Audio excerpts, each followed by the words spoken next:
ഒരു കാലത്ത് CPM എന്ന പാർട്ടിയുടെ ഏറ്റവും വലിയ ശക്തി കേന്ദ്രമായിരുന്നു ബംഗാൾ.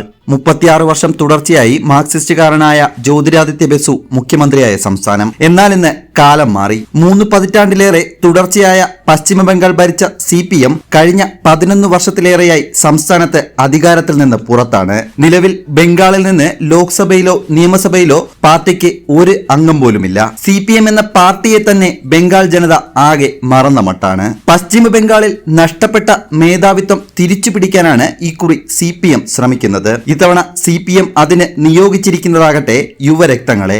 ഇന്ത്യ സഖ്യത്തിന്റെ ബാനറിലാണ് ബംഗാളിൽ CPM ഇത്തവണ മത്സരിക്കുന്നത്. ആകെയുള്ള 42 സീറ്റിൽ 23-ൽ CPM-ഉം 12-ൽ കോൺഗ്രസും 3-എണ്ണത്തിൽ RSPയും 2 വീതം സീറ്റുകളിൽ CPI-യും ഓൾ ഇന്ത്യ ഫോർവേഡ് ബ്ലോക്കും മത്സരിക്കുന്നുണ്ട്.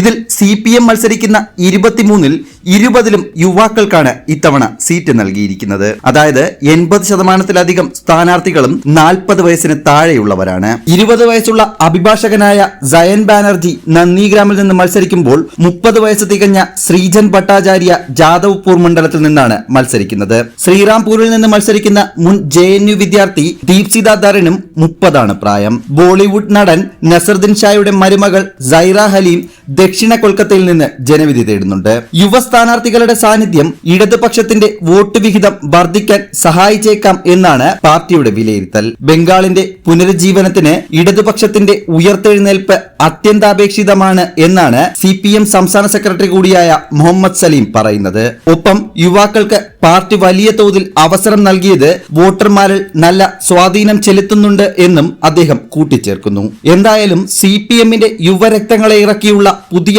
രാഷ്ട്രീയ തന്ത്രം എത്രമാത്രം വിജയം കാണുമെന്നറിയാൻ ജൂൺ 4 വരെ കാത്തിരിക്കേണ്ടി വരും.